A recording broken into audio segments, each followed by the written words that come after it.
Hech o'ylab ko'rganmisiz, konteynerlarga nechta jentra sig'adi? Ko'pchilik mijozlarimizdan bir savol: konteynerlarga qancha yuk sig'adi? Bu juda muhim savol, sababi har bir kub metr va har bir kilogramm muhim. Keling, konteynerlarga nechta jentra sig'ishini aniqlashdan oldin ularni qanday turlarga bo'linishini oddiy qilib tushuntirib beraman. Birinchisi 20 futlik konteyner. Hajmi 29 kub yuk sig'adi. Sig'imi esa 28 tonnagacha. Og'ir, lekin zich joylashgan yuklar, masalan, metal buyumlar va kimyoviy mahsulotlar uchun qulay. Bitta jentra sig'adi. Ikkinchisi 40 futlik konteyner. Hajmi 58 kub yuk sig'adi. Sig'imi esa 26 tonna. Katta hajmdagi tovarlar, masalan, mebel, maishiy texnika va kiyim-kechaklar uchun qulay. Ikkita jentra sig'adi. Uchinchisi 40 futlik high cube konteyner. Hajmi 68 kub yuk sig'adi. Sig'imi esa 25-26 tonna. Balandroq yuklar, masalan, uskunalar, paletdagi mahsulotlar uchun qulay. Agarda bu konteynerga yuqori aniqlikda joylashtirishsa, 3 ta jentra ham sig'dira olish mumkin.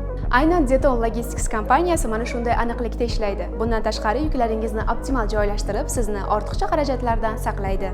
Konteynerlarga qancha yuk sig'adi deb bosh qotirmang. Biz siz uchun hammasini hisoblab, eng tejamkor tarzda joylashtirib beramiz. Bepul maslahat uchun hoziroq bizga murojaat qiling. Aloqada bo'lamiz.